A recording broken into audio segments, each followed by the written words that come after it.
Et le nid de rapace tomba, Malobe Samba tirait le diable par la queue, si ce n'était l'inverse.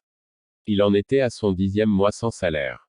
Les maigres économies qu'il avait placées en banque avaient fondu comme neige au soleil dès ses premiers moments de galère.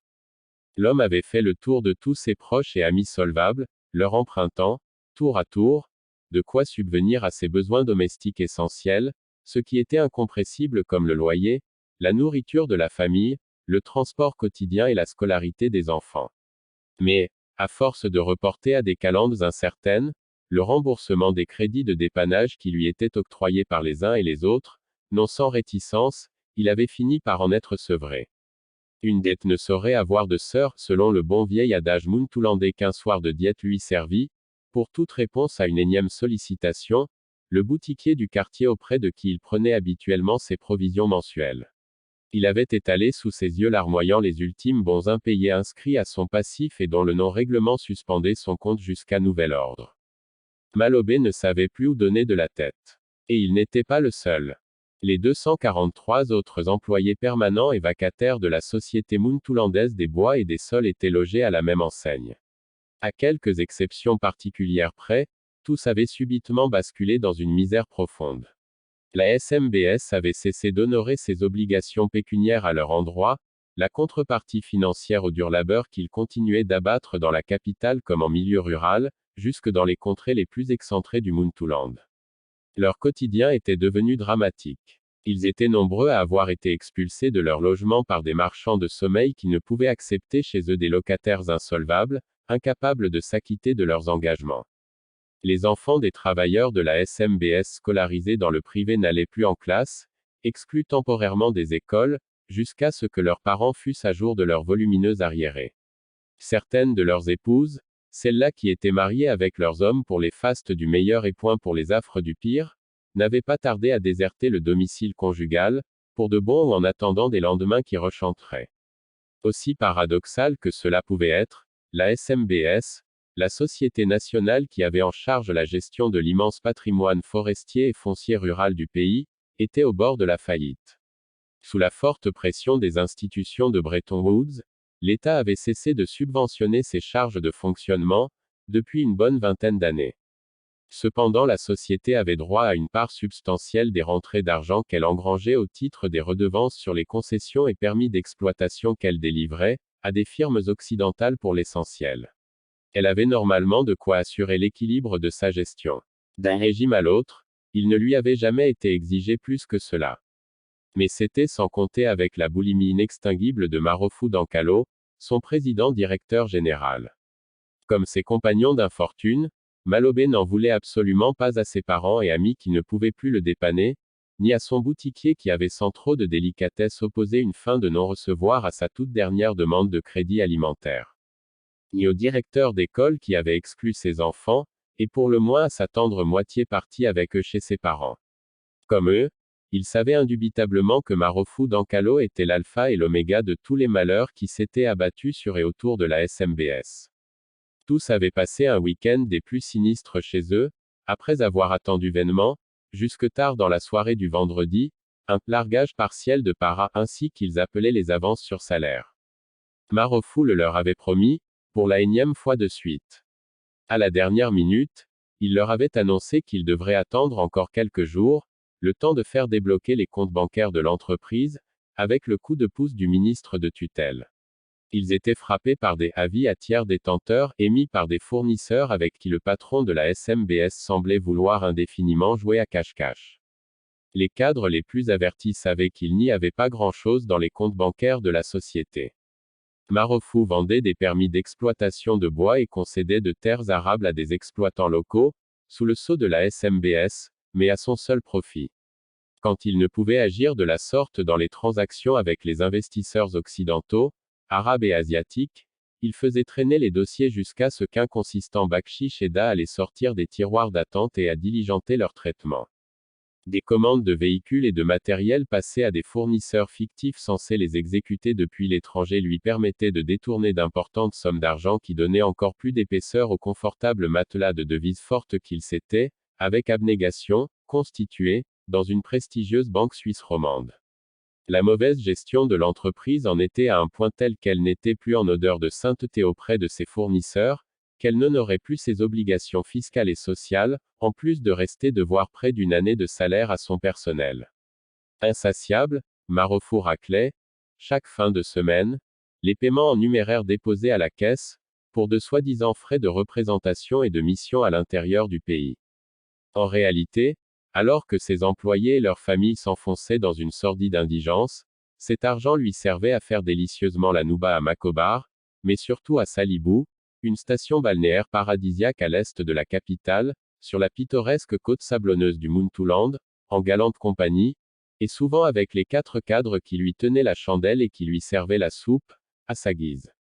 Le groupe avait été allégoriquement surnommé Robin des Bois et ses Outlaws. Marofo d'Ankalo et ses acolytes étaient des voleurs de fait au banc de la loi. Mais ils n'étaient en rien comparables à ces bandits sociaux légendaires qui malmenaient et détroussaient les puissants pour défendre leur terroir et venir au secours des plus démunis. Eux se comportaient plutôt comme de redoutables prédateurs qui, sans honte ni vergogne, bradaient des terres et des forêts, détournaient les biens de l'État et de la nation entière, à leur seul profit égoïste. Aux premières loges des Muntoulandais qui subissaient cette ignominie, une masse critique d'employés de la SMBS entendait tout faire pour qu'elle cessât dans les meilleurs délais. Ce dimanche fut, durant toute une journée et toute une nuit, le temps d'une longue veillée d'armes, dans la capitale et dans tous les districts intérieurs où la SMBS disposait de représentations et de chantiers.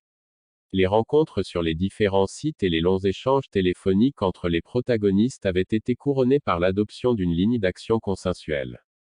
Les maîtres mots en étaient: dénonciation vigoureuse de Marofo et de ses acolytes par le moyen d'une lettre circonstanciée au président de la République et aux représentants du peuple et d'une virulente campagne de presse, grève générale illimitée et port de brassards rouges et noirs, en signe de révolte et de deuil. De deuil parce que, entre-temps, des camarades de souffrance et de misère avaient rendu l'âme, dans un innommable dénuement. Le mouvement des travailleurs de la SMBS massivement suivi et leurs violentes cabales médiatiques eurent certes des échos retentissants au sein de l'opinion publique, surtout politique et intellectuelle. Mais leur impact fut tel un coup de sabre dans l'eau. Il souleva quelques vagues de colère et de compassion vite noyées par la furie tumultueuse de la vie muntoulandaise. Les prévarications de Marofo d'Ankalo et de sa bande de loustiques continuèrent de plus belle. Elles empirèrent même avec la bénédiction complice de Nyangor Souma. Le président clamait haut et fort le grand dessein qu'il ambitionnait pour le Muntouland et le continent tout entier, et qu'il entendait réaliser en s'affranchissant du diktat des institutions de Bretton Woods. Il était convaincu que le pays ne pourrait jamais accéder au développement en continuant d'être privé des moyens et de la liberté d'investir pleinement dans l'éducation, la santé, les infrastructures, l'industrialisation et la valorisation des immenses potentialités minières, agricoles et sylvicoles du pays, dans l'intérêt premier de la nation, sans exclusive. Il ne lui suffisait pas, pour cela, de bousculer les institutions de Bretton Woods pour qu'elles s'accordassent avec lui sur la priorité qu'il entendait conférer aux investissements structurants et sociaux comme base fondamentale de la croissance économique et du développement humain. En fait, après 20 longues et douloureuses années d'ajustement structurel, la Banque mondiale et le Fonds monétaire international avaient fini par en convenir avec leurs contempteurs. Leur potion empoisonnait les pays pauvres en les enlisant dans le piège de la dette et de l'austérité sans croissance ni développement. Nyangor Souma était ainsi arrivé au pouvoir au bon moment. Le président avait réussi à se rallier une bonne partie de la population affamée et meurtrie par une crise dont le gouvernement sortant n'avait pu trouver de solution. Ils étaient nombreux les Muntoulandais qui espéraient ardemment la réalisation des promesses mirobolantes de Nyangor Souma. Dans cette expectative, ils se partageaient les miettes que leur laissaient les notables qui les embrigadaient. C'étaient des sortes de condottières incultes qui mobilisaient massivement pour la gloire de n'importe quel parti et président au pouvoir. Ils étaient tout aussi prompts à changer de camp, avec hommes, femmes et bagages, au moindre souffle de vent chargé de menaces de changement au sommet. Dès après qu'il l'eut porté au pinacle, le bon peuple était de moins en moins sur les tables de Nyangor Souma. Il ne lui était plus utile que, de temps à autre, pour faire foule durant ses démonstrations de puissance à Macobar et à l'intérieur du pays, jusque dans ses contrées les plus reculées. Nyangor rageait surtout de n'avoir pas à son service les compétences dont il avait besoin, pour transformer ses fumeuses idées en projets et programmes, et les mettre en œuvre. Très peu de cadres l'avaient accompagné au moment de sa traversée du désert. C'est pour combler ce vide autour de lui qu'il avait poussé nombre de hauts responsables de l'ancien régime à transhumer, à venir opportunément brouter sur ces prairies où l'herbe était plus verte et grasse qu'ailleurs. Il avait également et surtout dans le viseur des cadres bien formés qui plaçaient l'intérêt national bien au-dessus des appartenances et contingences politiques. Salam Diaboré était de cette dernière catégorie de Muntoulandais. Fils de paysan, élevé dans l'amour de la terre, de la nature et du pays, il était resté paysan, nonobstant de brillantes études universitaires qu'il avait amenées dans nombre de pays européens pour le parachèvement d'un doctorat d'État en sciences naturelles.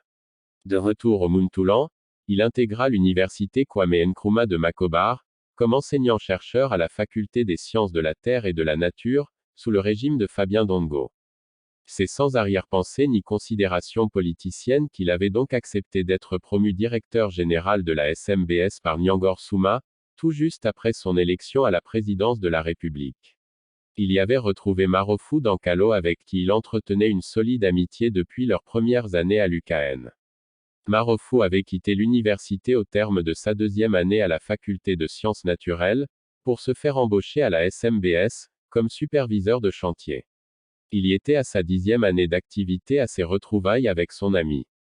Écologiste idéaliste, Salam était plus intéressé par l'amélioration du sort des populations vivant à la lisière ou à l'intérieur des zones forestières que par leur exploitation commerciale. Il était plus à l'aise en brousse que dans le confort de son bureau.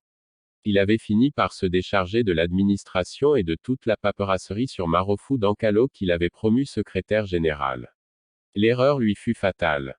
C'est en effet dans ce contexte que, à peine nommé SG, Marofou commença à abuser de la confiance de Salam et du pouvoir qu'il lui avait dévolu, par de crapuleuses combines avec des exploitants forestiers locaux. Il leur vendait des autorisations de coupe de bois, sous le sceau et la signature de son ami qu'il imitait à la perfection. Il grenouilla par la suite auprès des plus hautes autorités, sous les auspices du Premier ministre Fabouli Kama dont il était également l'ami pour faire accuser Salam Diaboré d'être au service de l'ancien régime tombé dans l'opposition. Son ami et frère, limogé et renvoyé à ses chères études, il fut nommé directeur général de la SMBS par un décret présidentiel qui surprit tous ceux qui le connaissaient. En vérité, Nyangor Souma avait besoin de crapules sans état d'âme, de l'acabit de Marofou Dankalo, pour arriver à ses fins personnelles. Il avait accédé au pouvoir aussi pauvre que Job et n'entendait pas le quitter sans égaler Crésus. C'est ce qu'il avait dit à son fils politique et Premier ministre, dans le secret de son bureau, le jour de sa prise de possession du palais de la République. C'est maintenant que prennent fin nos soucis d'argent. Entre nous, je déclare le banquet solennellement ouvert, que commence le festin, avait-il hurlé, hissé et gesticulant sur une chaise, au mépris de son grand âge et de sa dignité nouvelle.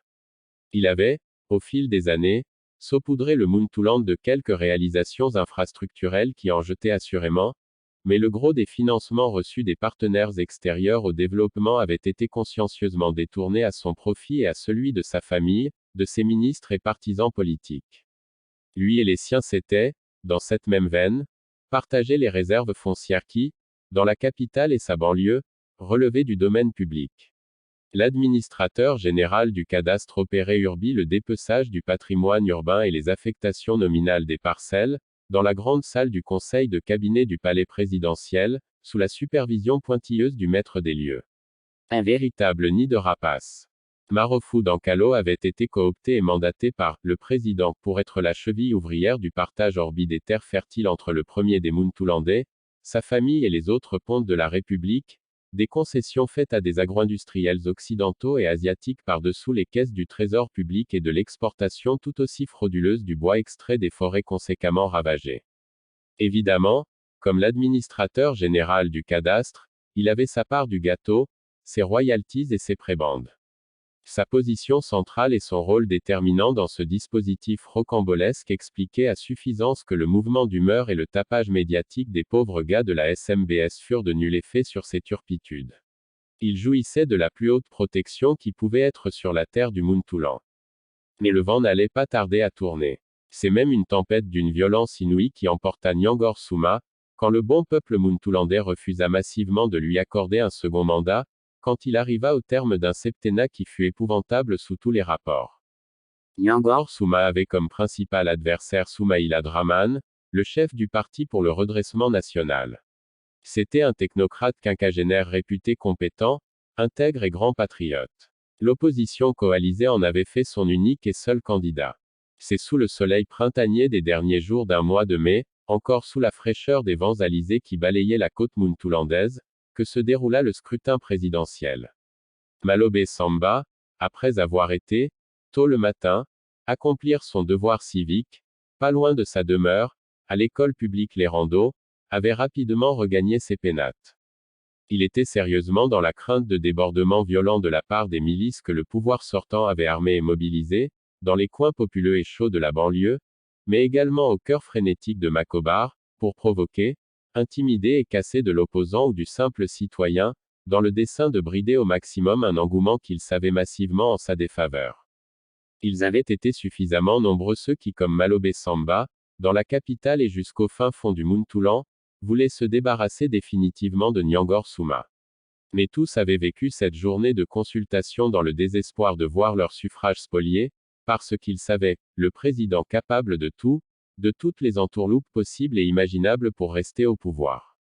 Mais lui et son camp avaient compté sans les radios privées que son prédécesseur avait libérées, comme il avait laissé libre cours à l'expression de toutes les sensibilités politiques.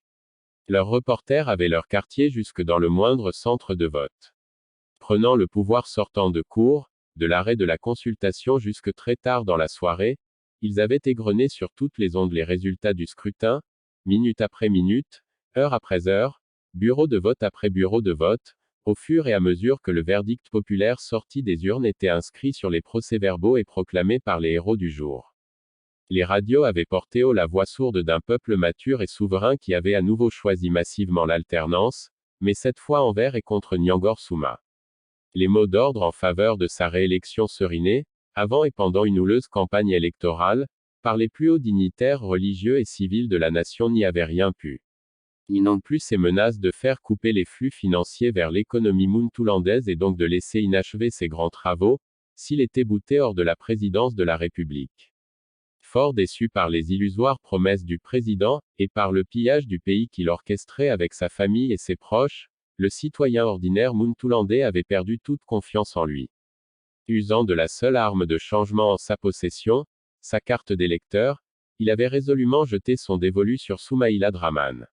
Il l'avait choisi pour une troisième alternance espérée être la bonne. Nyangor Souma n'accepta pas d'emblée sa défaite, alors que le cumul de tous les résultats relayés par les radios et les calculs opérés par les organismes de la société civile et les états-majors des partis politiques, le sien y compris, le donnait battu à plate couture. Il cria à la fraude et au complot à travers les médias publics, déclarant crânement qu'il continuait à incarner la légitimité républicaine, envers et contre tous. Nourrissant le sombre dessein de confisquer le pouvoir et de le conserver à vie, il chercha à se faire complice les chefs supérieurs de l'armée et de la gendarmerie. Abruptement requis pour un coup de force contre la nation, ils eurent un haut le cœur et choisirent sans réserve le parti de la République, nonobstant les avantages et prébendes que, le président, leur avait généreusement accordés sous son règne. Il s'était même engagé à leur accorder encore plus de faveurs s'il acceptait de l'accompagner pour un ultime mandat. Mais leur niette resta catégorique. Sans doute espérait-il plus et mieux avec le régime en instance. En tout cas, ils jouèrent cette nouvelle carte. Ils sommèrent Nyangor Souma de reconnaître la victoire de Soumaïla Draman et de l'appeler dans les 24 heures pour le lui signifier et le féliciter publiquement, à travers les ondes officielles, sinon ce serait la mise aux arrêts pour outrage à la nation et haute trahison. Il se plia à leur injonction. Une semaine après l'élection, la Haute Cour rendit officiellement publics les résultats définitifs. Et, le surlendemain même, Soumaïla Draman fut investi quatrième chef d'État du Muntoulan et installé au palais présidentiel, solennellement mais de façon tout à fait ordinaire, sans faste. Un premier ministre issu de la société civile, Samba Kari, fut nommé le jour même. Après de brèves consultations, un gouvernement restreint à 15 membres et respectant la parité homme-femme fut formé. Il fut de suite envoyé au charbon avec le devoir d'être à l'écoute et au service du peuple, de mettre l'intérêt national, au-dessus de toute considération personnelle ou partisane, de gouverner dans la sobriété, la probité, l'équité et la justice. Ces prémices et engagements, de nature à faire valoir la sobriété, la considération due à chaque citoyen et à la nation, la rigueur dans la gestion publique et la moralisation politique des actes gouvernementaux eurent l'heure de conforter la population dans son choix pour l'alternance démocratique du pouvoir. Euphorique, elle exigea véhémentement du président fraîchement élu qu'il fît rendre gorge à tous ceux qui, sous le régime déchu, avaient participé au pillage du pays. Mais, réaliste, n'oubliant point qu'il y a toujours un avant et un après, que les juges d'aujourd'hui seront jugés demain quand la boule tournera irrémédiablement, les autorités nouvelles se gardèrent d'entrer dans le tourbillon de ce vent vindicatif. Soumaïla Draman et Samba Kari refusèrent de lancer la meute pour une chasse aux sorcières aveugles et on ne pouvait plus aléatoire, parsemé de choses trappes, de risques de dérapage et d'erreurs qui, d'un point de vue social et politique pouvaient leur être fatales. Pour les éviter et, dans le même temps, satisfaire la demande populaire, ils laissèrent au pouvoir judiciaire l'entière liberté de faire la part des choses, d'entendre, de juger, de condamner ou de laisser en liberté, s'il y avait lieu, toute personne sur qui pesaient des soupçons et accusations de détournement de deniers publics, d'enrichissement illicite, de participation à la dilapidation des ressources muntoulandaises. Ainsi, la Cour contre la corruption, la concussion et la prévarication, longtemps aux oubliettes, fut dépoussiérée. Elle fut remise en branle pour statuer sur tous les rapports commis par le commissariat à l'intégrité économique et financière que le régime sortant avait mis sous le boisseau, parce qu'ils compromettaient de très hautes personnalités, jusque dans la famille de Nyangor Souma. Le SIEF, conforté dans son indépendance et dans ses prérogatives, fit envoyer à la CCCP la plupart de ceux-là qui étaient absolument intouchables, jusqu'à la rupture historique intervenue au sommet de l'État. Il prit également d'enserrer d'autres petits requins nageant dans les mêmes eaux troubles, en diligentant ses investigations sur la base de rapports et de dénonciations internes à des sociétés dans le giron de la puissance publique. Ils étaient, sans doute, de moindre envergure que leurs supérieurs, mais tout aussi voraces, à leur échelle. Marofou Dankalo en était. Le directeur général de la Société muntoulandaise des bois et des sols était lascivement en train de prendre un plantureux petit déjeuner, aux alentours de 10 heures du matin comme à son habitude, quand un capitaine de la maréchaussée se fit introduire dans son rutilant salon. Impeccable dans sa mise, le gendarme traversa, droit dans ses bottes, l'immense pièce jusqu'à l'alcôve où Maroufa Dankalo était confortablement assis, savourant son premier et copieux repas du jour. Il fit le salut de rigueur et tendit à son hôte un pli de couleur kaki avec plusieurs estampilles rouges dessus. Marofou l'ouvrit nerveusement, comme s'il subodorait son contenu. À sa lecture il se mit à suer à grosses gouttes, malgré la froidure entretenue dans la pièce par 2 conditionneurs d'air qui manifestement tournaient à feu continu, aux frais de la République, comme pour le reste. Il était sous le coup d'un mandat d'arrêt pour faute gravissime. Marofou qui, à cette heure s'apprêtait à aller à son bureau, se leva pesamment. Il enfila sa veste bleue sur une chemise d'une blancheur éblouissante. Suivant l'officier qui eut l'obligeance de ne pas lui passer les menottes, non en raison de sa personnalité mais uniquement parce que sa jeune femme et ses 2 enfants étaient là qui les regardaient sans comprendre. Il prit, tête basse, le chemin de la case-prison, celui du sinistre pénitencier de Dunguzina. La nouvelle de l'arrestation de Marofou Dankalo se répandit comme une incandescente traînée de poudre dans Macobar et alentour. Quand elle atteignit la SMBS, elle déclencha une tonitruante allégresse dans les bureaux et couloirs de son siège et dans toutes ses antennes régionales. Malobe Samba et les collègues avec qui il avait mené bataille en tant que responsable syndical savouraient ainsi le premier fruit d'une longue lutte, non contre la personne de Marofou Dankalo, mais pour qu'un terme fût définitivement mis à son comportement de piranha, à sa boulimie carnassière qui avait mis leur entreprise à terre. Ils avaient réussi, avec la satisfaction que leur grève à répétition, leur sortie régulière dans la presse et surtout les rapports documentés et objectivement argumentés qu'ils avaient envoyés à la SIEF y avaient grandement contribué. L'engagement du nouveau gouvernement à redresser les torts avait fait le reste. Grosse et succulente cerise sur le gâteau, un décret présidentiel fut diligemment promulgué pour le remplacement de Marofou Dankalo à la tête de la SMBS et faire redémarrer la machine, avec les moyens idoines. Le nouveau directeur général, Lasukabo Doya, était un homme du sérail, un expert écologiste de la trempe de Salam Diaoboré. Il obtint les subsides requis, pour restructurer l'entreprise, assainir sa gestion en apurant ses créances envers les banques, les fournisseurs et plus particulièrement ses employés qui revinrent de loin, de très loin. Le défi à relever par tous était de remettre à flot la barque, de lui faire prendre le bon cap, et de souquer ferme pour qu'elle n'en déviât plus jamais. Tous en prirent l'engagement. Mais il n'y avait rien de plus fragile qu'un consensus, même autour de l'essentiel, au Muntoulan. Jugé et condamné à 10 ans de réclusion pour détournement de deniers publics et crimes économiques graves, Marofou Dankalo avait été enfermé à Dunguzina, sans égard pour le rang social et le standing qui étaient jusqu'alors les siens. Il y partageait, avec une dizaine de détenus, une cellule que seule éclairait la lumière du jour quand elle glissait à travers des barreaux scellés dans la pierre, bien au-dessus des têtes. Les lieux étaient humides, poisseux, nauséabonds et étouffants de chaleur, la nuit comme le jour, en toute saison.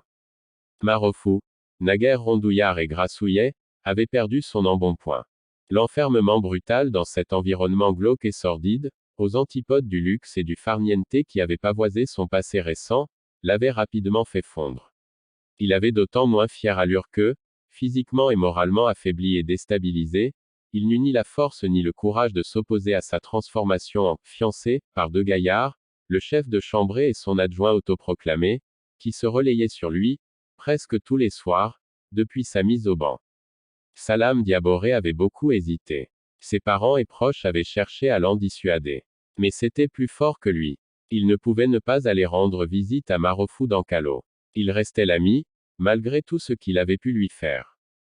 Quand il entra dans le parloir surabondamment éclairé par de grosses ampoules pendant au plafond, il avait beau balayer du regard, à plusieurs reprises, les détenus alignés de l'autre côté d'une longue table avec, derrière eux, des gardes pénitentiaires lourdement armés, il ne put reconnaître son ami. C'est lui qui lui fit un ample signe du bras pour lui indiquer sa position. Il le rejoignit en forçant le pas. Salam aurait bien donné l'accolade à Marofou. Mais des effusions du genre n'étaient pas permises à Dunguzina entre visiteurs et prisonniers. Il s'assit sagement en face de lui et accompagna sa poignée de main d'un chaleureux « Bonjour mon frère. Que la paix soit avec toi. » Marofou garda sa main dans la sienne. Des larmes coulèrent sur ses joues aussi avachies et ratatinées que celles d'un vieil homme en peine. Il maudit le démon de la cupidité, qui l'avait aveuglé et perdu, demanda pardon entre deux sanglots.